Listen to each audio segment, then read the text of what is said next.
Welcome to the Flip Side. Well, tonight's show is all about the arts, and we have several special guests with us. And first and foremost, we're pleased to welcome Marianne Burke. Marianne is the Executive Director of the Washington County Arts Council, and you may not hear a lot about the Arts Council, but really, I mean, there's a great gallery, but really your job is to promote all of the artists within the county, correct? That is what our mission is to promote, to advocate for the arts, and with our some of our funding, we also fund some of the art organizations and art programs in the area, including arts in the school system. Okay. But we run a couple of businesses. We have exhibits where we have local artists apply to have a show at our place. It's juried by other artists, so we accept only a few of those each year. We change exhibits monthly, and we just try to promote the local artists. And by that, we really mean our county and a 50-mile radius of Washington County, but it's all local and living. And not to do a spot for the Arts Council, but you know, the interesting thing is, you want to talk about the people that the person, you're buying something for the person who has everything, they don't have what you sell because they absolutely are one of a kind. don't. They absolutely don't. They are one of a kind. It's all handmade, it's all handcrafted. We represent 136 artists right now at the gallery, and that's juried by another committee of artists and retail people who will have a good idea of what we could market. So we try to promote that. We advertise their work online and in our newsletters and things like that. So many of these artists are artists part-time. They're not full-time supporting themselves, and they don't have other than online, they don't have a place to show and display and have someone else market their work. Since you brought up the school system, how is Barbara Ingram involved in what you do? Well, Barbara Ingram's been, I believe, a great addition to our entire community. It's brought greater recognition to arts in the school system, education for parents who get to have their children there. They get much more involved. They have productions, all kinds of visual arts, performing arts, music, dance. This is a public school. There is a foundation that helps with raising some money for some of the extras that the public school does not provide, but it is truly a public school. The students are admitted by portfolio or audition. They do not look at, the school system does not look at the grades, but have found that those children who are pursuing their art, their passion, that their grades work along with it. Impacted. Very positively. Most of them are now will be taking, after the first year, advanced course, the advanced placement and higher level courses. And I find it interesting the freedom that they have at this school. It's not like a traditional high school environment. Well, that may be how it appears, but they have a pretty tight schedule. Oh, I'm sure they do. They have to take all the academics, and that's usually in the mornings, and then they have their art discipline in the afternoons. They might have some more flexibility with that when they move into their the new facility that's going to be for a boutique school, not just for Barbara Ingram, but some of the, like the academy. But right now we love seeing them on the street. They're very safe as they walk around with the auxiliary police, and the teachers are always with them. They bring a lot of vibrancy to downtown. They use the library for their resource center, and they use the Maryland Theater for their theater productions, and when the theater expands, they will have a more permanent place there that they will be able to keep some props and also use the classroom, use it as a living classroom, just not when the theater isn't busy. So they'll have that kind of space, which Ron can address. But it's very exciting down there, and the school has, I think, done a lot for our community. It's just brought a greater awareness to the arts as part of the education that our children should have. And one of only 2 arts high schools in Maryland, I believe. Is that true? I don't think so. I know there's one in Baltimore. I believe there are some other boutiques, part-time arts, but this school has been highly recognized nationally with awards, and it places very high in the state. I'm looking at, you have been at several different locations over the years. I think now you've found a location that really meets the Washington County Arts Council. It invites people to come in. It's inviting once you get in to find different things that you want. Tell us a little bit about how you work with the Maryland Arts Council, how you work with the theater and how that's all worked out with the theater, the Arts Council, and Well, I'm the, glad and the you Maryland. asked, because we, along with the State Arts Council, are celebrating our 50th anniversary. The Maryland State Arts Council was one of the first in the nation to set up an arts council and to fund arts. And they established arts councils in every county and Baltimore jurisdiction. And Washington County was one of the first to come on board. So we are 50 years old at this time, which is very exciting. We are funded through a grant process. There are some guaranteed dollars, but we have to write a grant, a very detailed grant every 3 years, but a smaller request for funding. And that is decided by the State Arts Council, depending on what our legislature will do and how the state government decides to fund arts. The current governor is very strong in his support for arts, and we're hopeful that there will be a slight increase coming up for the next fiscal year. Now, can anyone put in a grant to you locally? Can they apply have to dollars. your Arts Council? Can you give money to anyone? We do give money. We gave 13 grants this year. We have to balance what we can give with our other expenses, because we do have to maintain our gallery. Our community does not give us free space, where they do in some That was a good shot. some communities. So the organizations do apply for us for, they call them CAD grants, Community Yeah. Arts Development Grants.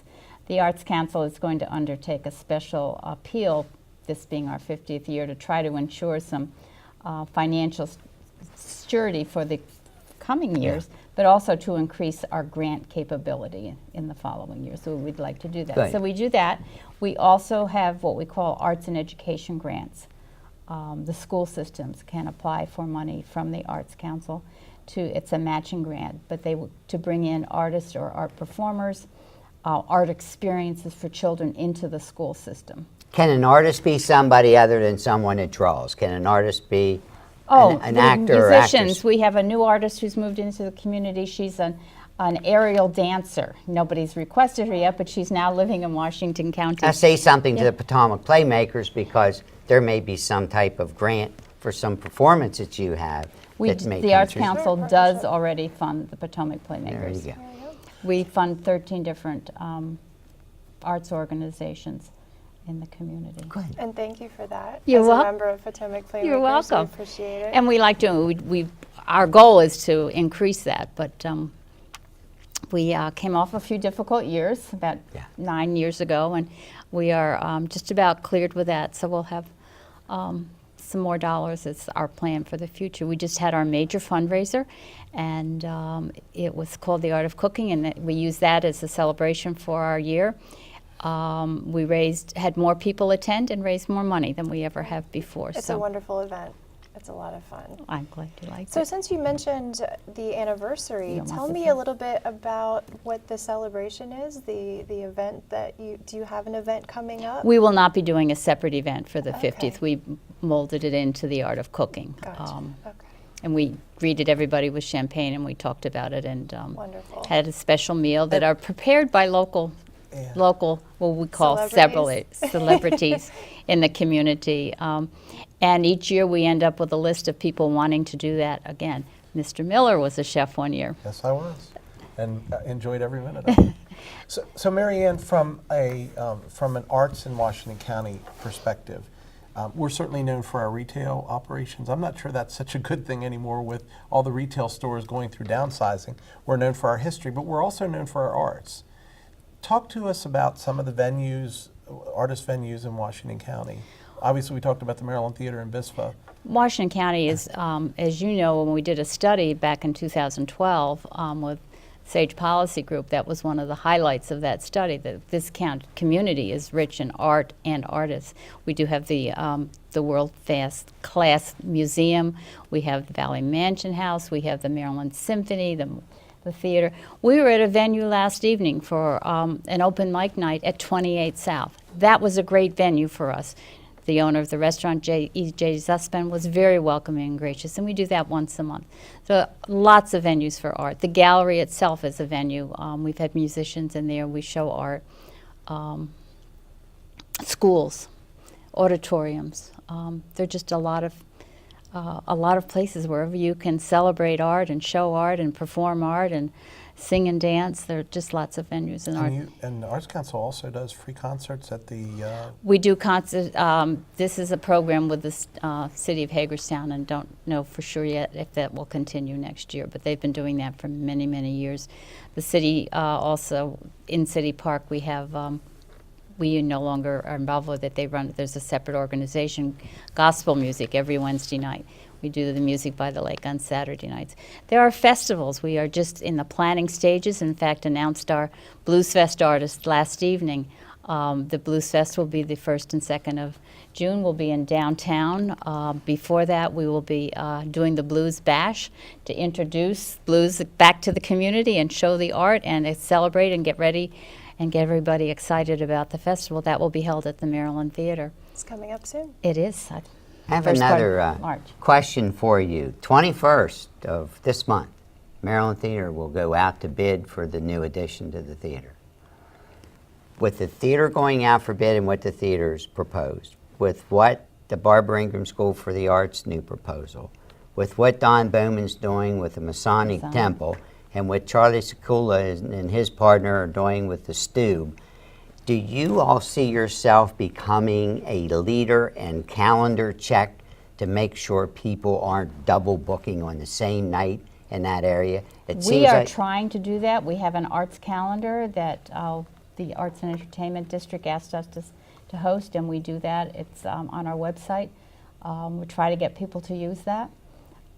Sometimes people don't care if they're competing with another event. We are very fortunate with a lot of opportunities in this community. You can't go to too many things in one weekend, but you have to make choices, and that's a good thing now. But sometimes if they time them appropriately, you can go to 2.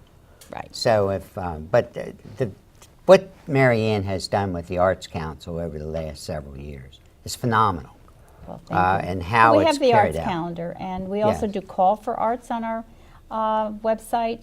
We have just got another one in from the state today. They're looking for artists to do a certain project. We have 2 up now. This community has the opportunity.